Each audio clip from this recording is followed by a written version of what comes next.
everybody. We are USfanTV. I am Chris.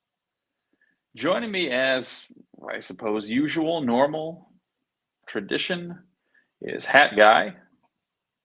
How Say are you hello, now? First Hat Guy. And say hello, Second Hat Guy, TJ. Hello. So, we had a rather disappointing draw with Jamaica tonight. Nice to at least come away with a point. But I think you'd have to look at it and say it was 2 points lost. And considering we were sitting on 14 points and looking at if we won 17, the prediction going into qualifying was that 20 points would get you in. You have to think this was kind of an opportunity lost. I see someone already has commented, Canada's destroying Mexico. We will get to that because believe me, we want to celebrate. And then, of course, as we were all in attendance a few days ago, the return of Cero to Ohio. So big news there. What did you guys think of tonight's game? Fine. It was just fine. It was like, you after Friday night, it felt kind of like a letdown, like you said, but in the grand scheme of things, yeah, you take a point on the road. That's what you get. So everything's fine. Could have been better, but I'm not going to complain too much. Apparently, Yunus Musa has strep throat, which is why he didn't look as dominant as he did the other night against Mexico. Better than, I guess, COVID. So it's good old-fashioned strep throat. So he's going to get an antibiotic and hopefully move on with his day. Yeah, still 2-0 in the 70th minute in Edmonton. TJ, your thoughts? I think Pat has you? Fair. It was fair. Result today, fair. Going into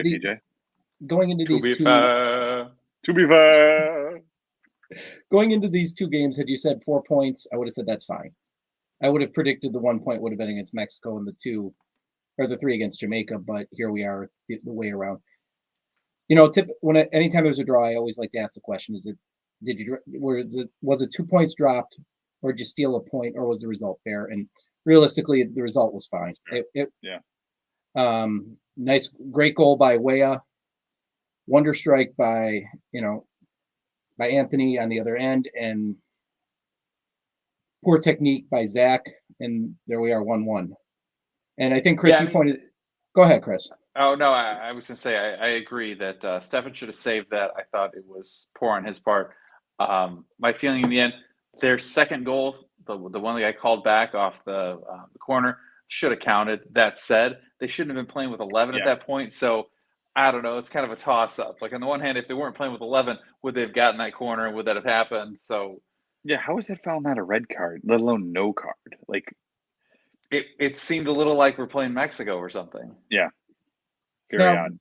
The only needed Weston McKinney out there to choke him or something, and then the only thing I'll say about the goal that was taken back from Jamaica on the CONCACAF call is the only camera angle they didn't have was pretty much from the referee's point of view, and where he's standing on the corner for a corner kick, he's going to see that. I mean, he's in the perfect position to see it, and every other angle is from behind.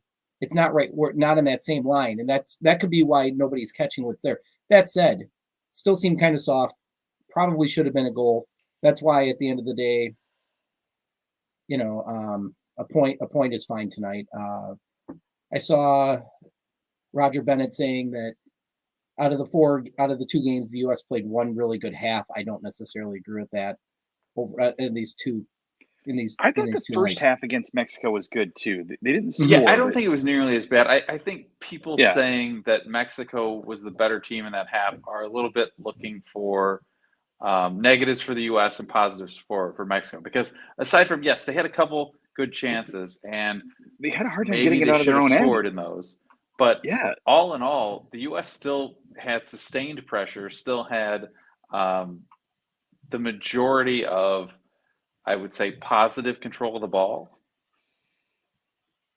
Yeah. So sorry. They were on. Mexico was playing out of our end where we were sitting, and they were coming up our side pretty much every time, and it was failing to work. It was wide, try to play an over the top ball. Yunus Musa gobbles it up, and it's over every single time. It felt like. I don't think I think it was I mean, the second half was better from the U.S. because the goals were in the second half, but I felt like the entire game was a really great performance. So let me ask the question. How much did not having Weston McKennie hurt tonight, though?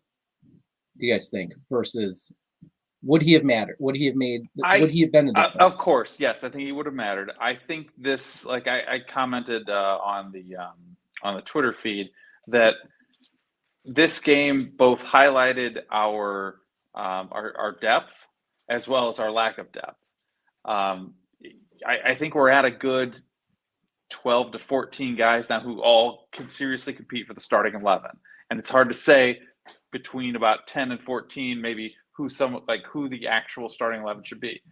I do think beyond that we slide rather significantly, and while those guys still are much better than I think most of our at least the depth of our teams have been throughout kind of the history of the program, there's a sharp fall off from those top 10 to 14.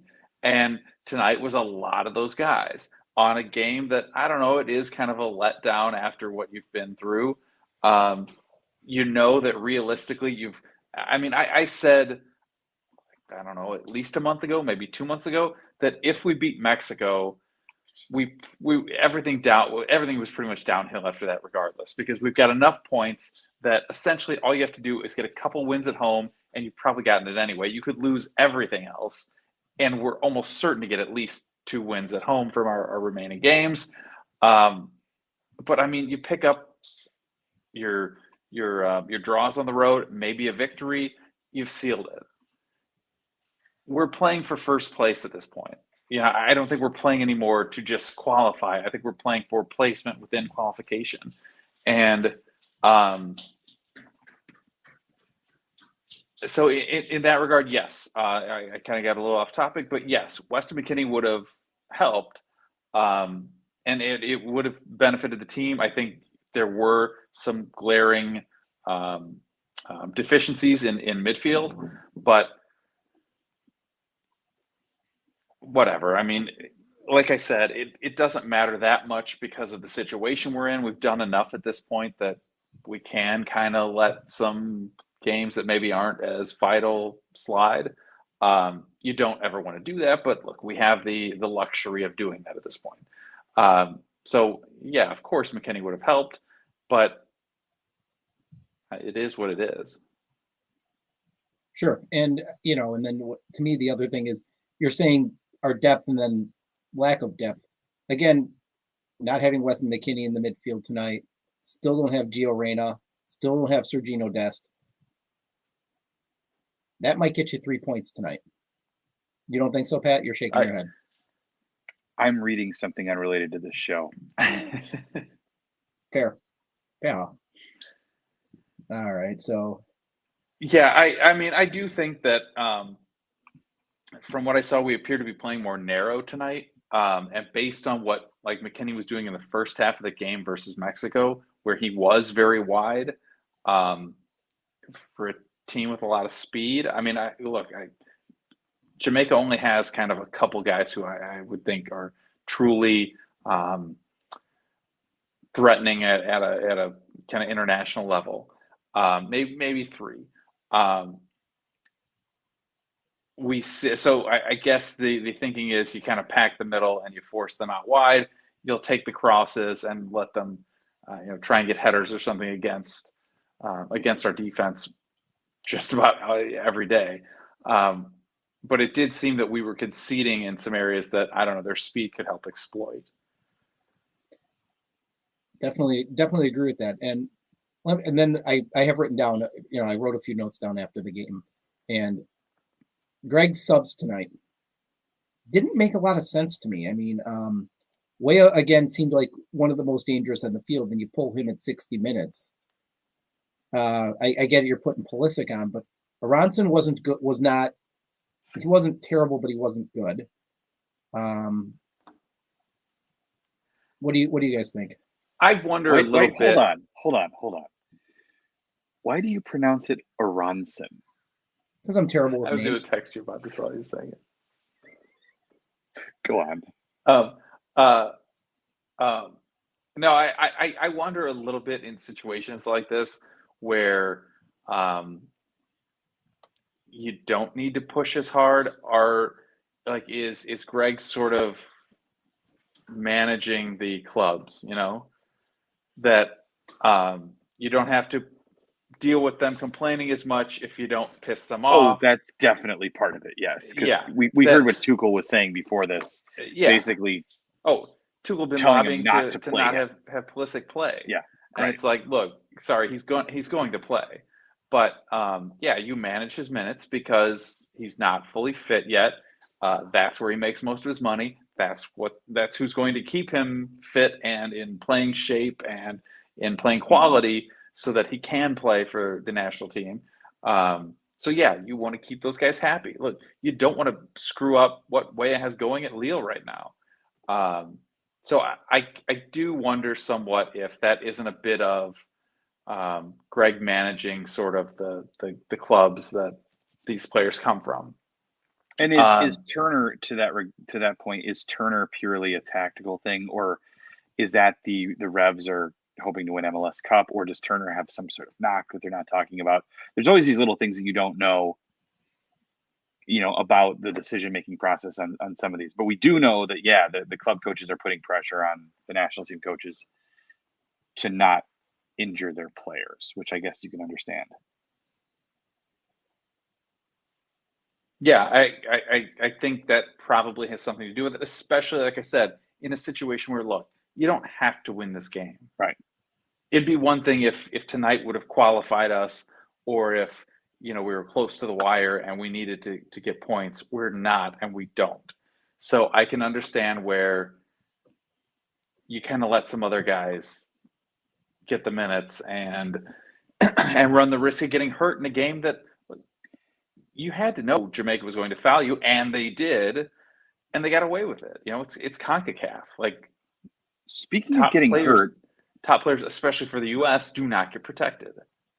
I'm not watching anymore because we're doing this show, but I'm following along on Twitter, and it sounds like, guys, and you're not going to believe this, Mexico's getting chippy.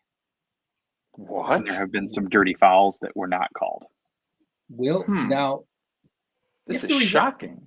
It's shocking. Now, here's my question with Mexico. If the result holds, will they even let Tata Martino on the bus, or will they just leave him in Edmonton to freeze? And you know what? Like, he's a good coach. Like, I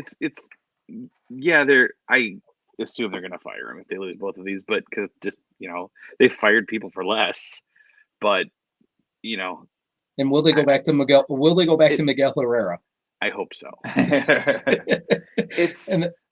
It's Mexico. Like they're going to overreact as they do either way. Both in terms of, how do you say sacked in the morning in Spanish? I don't even think it'll get to the morning, Alex. That's Anthony on that one. They're going to leave him in Edmonton. But yeah, I mean, look, we'd be calling for Berhalter's head in this same situation. Like we've done it before. We did it to Klinsmann. At essentially the exact same time for the exact same reasons. So I get it. And Martino, Tata is a good coach, but he'll get it done. And how Mexico does, and that is that, like, when things don't go their way, they totally blow it out of proportion. They'll have a fucking meltdown, and they're also old and they're getting bad, and they, in the second half against the U.S. at least, lacked effort. Like they just were defeated, and so I don't know how you put that on Tata, but they will, because you can't get rid of the whole national team. But they're kind of running into the same problem that we ran into last cycle, in that they don't have enough new players coming in. Yeah, you're relying on guys in their 30s. So, Well, and as Jeremy Lance pointed out on Twitter tonight, Tata will be fine. LAFC will hire him tomorrow when he becomes available. That makes sense, yeah. And I think Bob's to the comment that Mexico might try to hire Bob. I'm pretty sure Bob's going to Toronto. I know that's been reported. I was hearing that before anybody reported it. I think that's the line right now, unless somebody's heard otherwise. But I think Bob's going to Toronto. Which I can't imagine why. Makes sense. Yeah, it See the kinda does. grandkids. Does he have a draw there or something? Like what? They're gonna So- revolt, and Michael's gonna try to get him fired. So we- Yes, S27. That's what they should do. Is just admit that their players aren't good and kind of old. They never will. I mean, nobody would, but like they won't in particular. No, they absolutely not. Now, and I don't know how much of this game you guys were watching earlier, but Ochoa looked terrible on both goals. Like single-handedly, you could blame this game on Memo Ochoa. Just terrible rebound on the first goal. The second goal, he's got to get to it. It's just not even a question. Which, maybe And he's that, just kids, is how I lost my starting job. I would feel so terrible if Memo Ochoa got blamed for this. I don't hate him like I did Dirty Sanchez, but fuck that guy. Like, I'll laugh at his ass failing forever. He was a bad human being. I don't get the sense that Memo Ochoa is a bad human being. I But don't really get the sense that any of these we were guys talking are about that. Yeah, particularly terrible. the current Mexico team doesn't seem to be terrible people. Like the teams of 15 or 20 years ago. I Yeah, was going to say the drug kingpin Yeah. Marquez. A certain Narcos.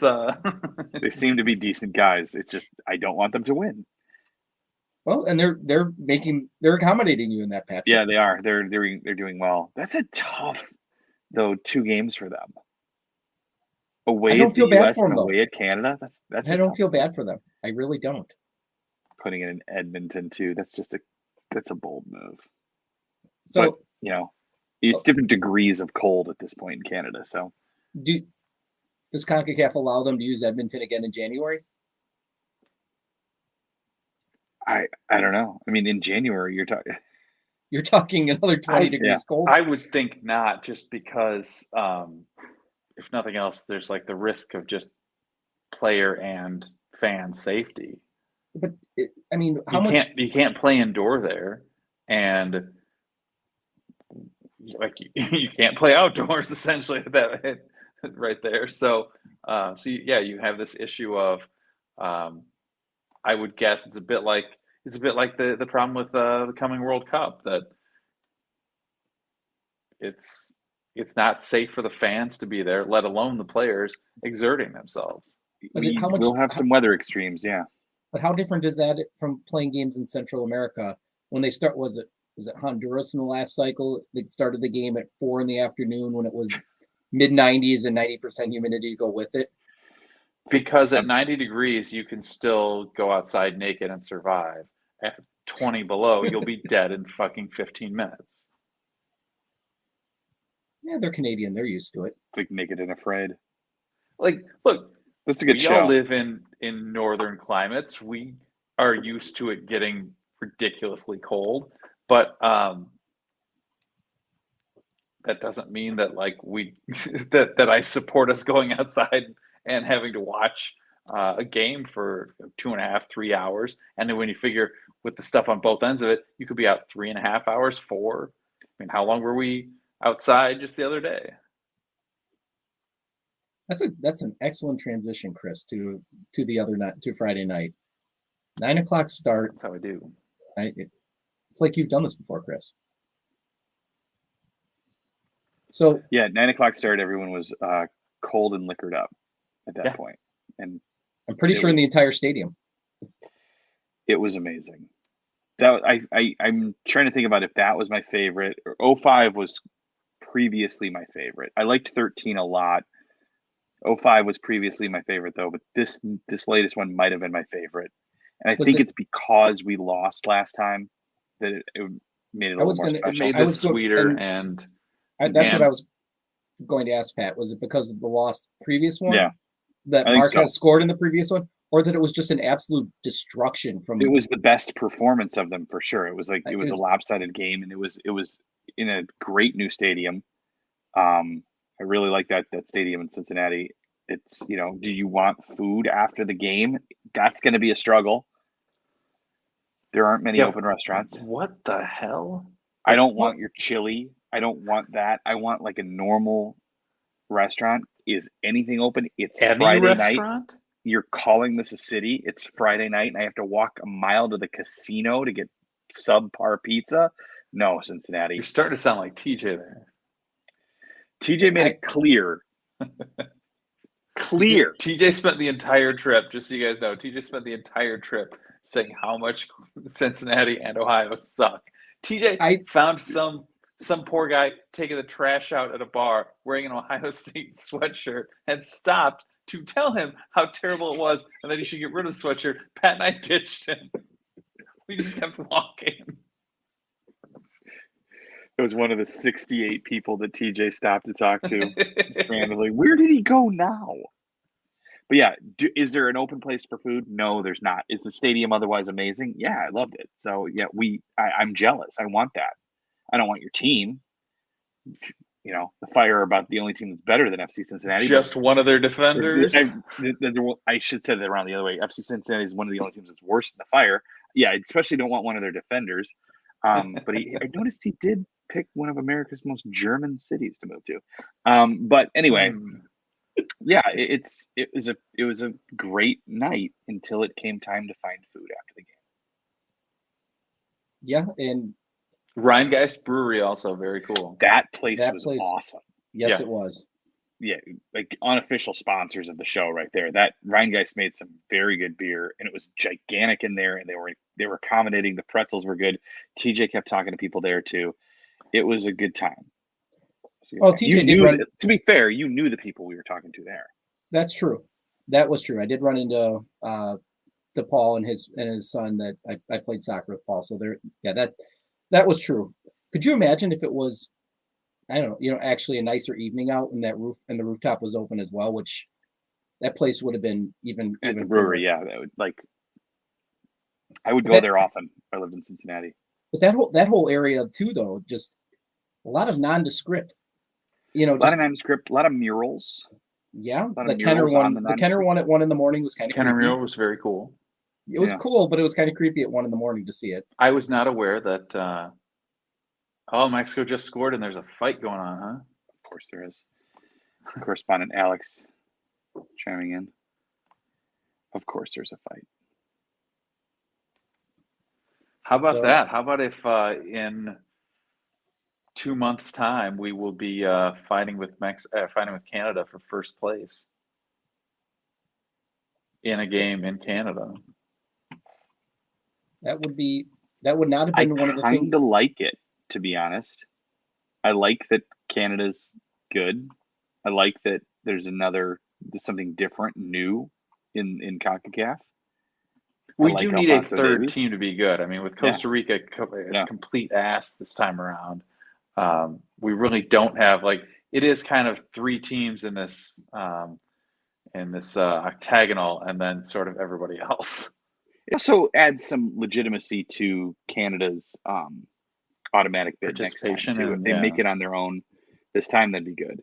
The thing that we were talking about that didn't fully hit me until I think after the game was this is it for USA Mexico qualifiers, because 2026 we don't need one, and then after that it will be, if they are doing that system, it'll be considerably less important because more teams will be getting in. So yeah, as far as these intense US Mexico qualifiers, it was a good note to go out on the American side, and then going out and winning at Azteca, next year would be make it 4 games in a row.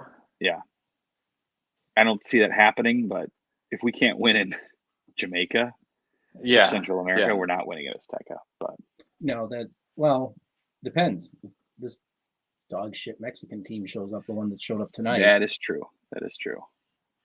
I've noticed Twitter. It's Hector Herrera who scored. The last couple of days, really since Friday night, that the calls for Berhalter's head have subsided for the most part. Well, I mean, it's kind of hard to trash him when he's done everything you wanted. I know that the result tonight makes it sort of a downer, it ends on a down note. Like this whatever, this window ends on a down note. But he beat your biggest rival, and he did it handily. He brought back your favorite score line, and Canada tops the group tonight with a win, but will still be in second place.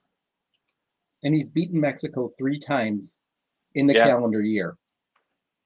I mean, for all the things that people were complaining about, realistically, he's got us a game, maybe 2 games away from qualifying for the World Cup. Yeah, I mean, the only real, like, if you look back, the draw in Tennessee with Canada isn't a terrible result. Obviously, now knowing that we know that they're a legit team. The loss is the one that was just trash. But and Yeah. I guess you could maybe, like, it's hard for me to criticize a draw on the road against any of these teams, knowing that that's the pathway to qualification. But today was disappointing. Not fire Berhalter disappointing, but not thrilled with it, especially after Friday night. So, hey, Alex, seeing that the Mexico just cleared one, or Canada cleared one off the line, do they have goal line technology? I know they don't have VAR, but do they have the goal line technology here? Because that one snow line technology. Snow line technology, yeah. And I see we're in the 4th or 5th minute of stoppage. What are there? I'm assuming 9, 11. How many did the ref put up? 5. 5. Well, that's it. Yep. That'll go to We're in the 5th. 7. My feed is in the 5th minute. But did you see the announcement that coming out for the next round, they will have VAR for CONCACAF? I thought the argument was that they don't have the camera capacity in some of the the complaint stadiums. was that they couldn't force all these other countries to do it because they can't afford it, and so the technology was not available to make this billions happen. of dollars at stake being generated, and we can't find a few more cameras. Anthony, I know you're the one chiming in, but Alex was here earlier, so I figured he seems to be our researcher that would have the answer for us. That's why I went to Alex straight for that answer. Yeah, but the reporting is that they're going to have VAR for the next set, that whatever it took to get these stadiums up to date with it, they have it, which is kind of weird because they use VAR for the CONCACAF Champions League. Yeah, that's true. Is this thing over yet? 90 plus 5? I got 90 plus 6. So it's 90 plus 6, yeah. Standard. Well, it's kind of, are we getting to Fergie time? Is that what we're looking at here? I think that's what's happening here, yeah. So in CONCACAF, I think we just call it Mexico time. Just standard Mexico reffing. So the question, Chris, you kind of alluded to it a little bit earlier. When we were texting earlier, you said you think 20 would get us in, will qualify for the World Cup. You still think that's going to be the case? With Panama, the Panama on 4th, sitting on 11. The prediction, at least according to the old hacks, was that 1.5 points per game essentially gets you qualified you. At that rate, over 14 games, that'd be 20 points. I would still assume. I mean, I'm not looking at the standings right now, but we're far enough ahead of the teams against the teams that we still have remaining. I don't think they can make up. I don't think they're good enough to make up the points to truly challenge us. We'd have to essentially lose everything from here on out, and that's unlikely. And then you add to it that those other teams also have to make up the difference. And yes, some of that would come by beating us in those games that we lose. But I don't see it. Panama. All we have to do at this point is get a few more points. So it's only, I don't know, 2 or 3 more draws, 1 win and maybe a draw. That alone probably qualifies us. The next group of matches is going to be the Salvador on the 27th, at Canada on the 30th, and home again to Honduras on the 2nd. So you have 2 home matches against 2 of the weaker sides in the Confederation, and then away to what is now the best side in the Confederation. So, and at some point as well, those bottom teams are going to stop pulling in their best players. The best players may decide to stay home and not come in because what's the point? I'd rather play with my club side and not get hurt or whatever. And on top of it, will they keep trying when it doesn't matter anymore? They're not going to make it anyway. Why not throw out a bunch of kids?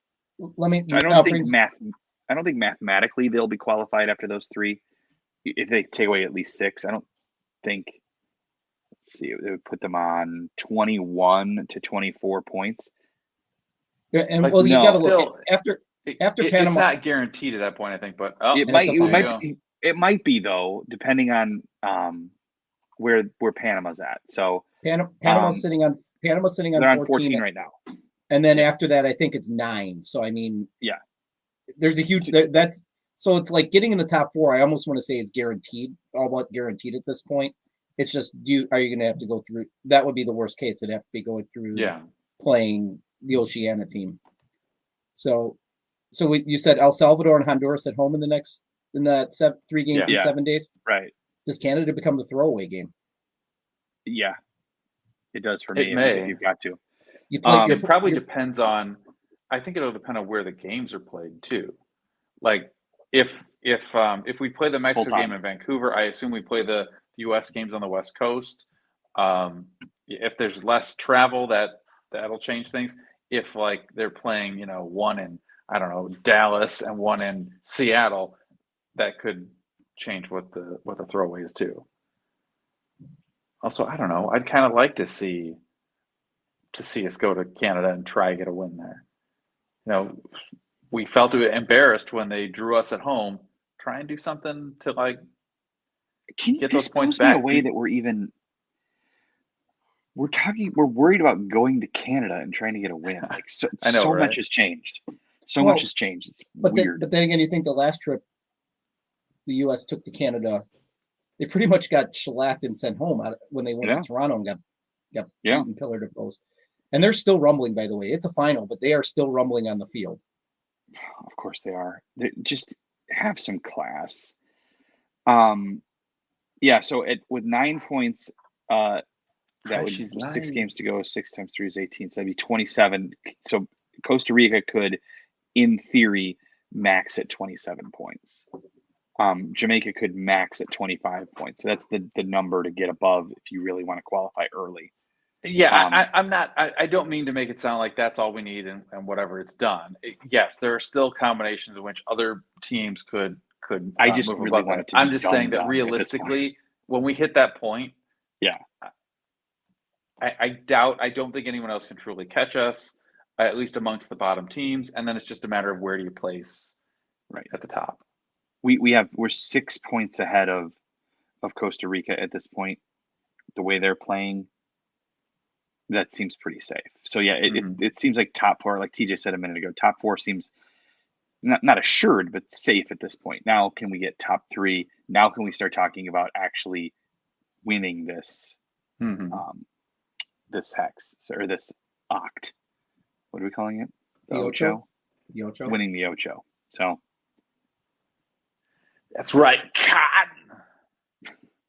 And I think the funny part is that we're sitting here talking about Canada as a throwaway game, where that when the octagon lined up, you weren't going.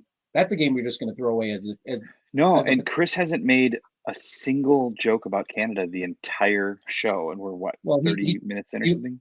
He went with his best Canadian tuxedo there. Chris always hates on Canada, and it has. And maybe Letterkenny's changed you. That's possible, but then again, Canada is playing Mexico. So if they're still fighting, is it a Donnybrook? Hector Herrera doesn't know how to fight in a Donnybrook. This is not. They're not on the res, are they? Like, come on. He thought he was going to wheel snipe Selly. He did not. Does he exist or not? Hannes, does he exist or not? All right. S&P, that's for me. Anything else? Any last thoughts? No. Watch Letterkenny. All right. Well, I think with that, everyone, we'll wrap it up here. I am Chris. This has been Pat and TJ as part of USFanTV. You can find us, of course, at USFanTV.com, USFanTV on Twitter, on Instagram, on Facebook, on YouTube. And I think that is all. Old hat guy does sure love him some Tick and the Talk. We, however, do not participate. I just like keeping up with TikTok celebrity Alex, who has, I don't know, 30,000 followers at this point, probably more. Gets recognized all the time. He's like the spin-off show that does way better than the original show. This being the original garbage show. He's off doing his own thing now. He probably wouldn't even he wouldn't even come on if we wanted him to. He's too big for us. So yeah. All right. Mr. TJ. All right. Yeah. We'll see you in 2022. Thank you. You are done.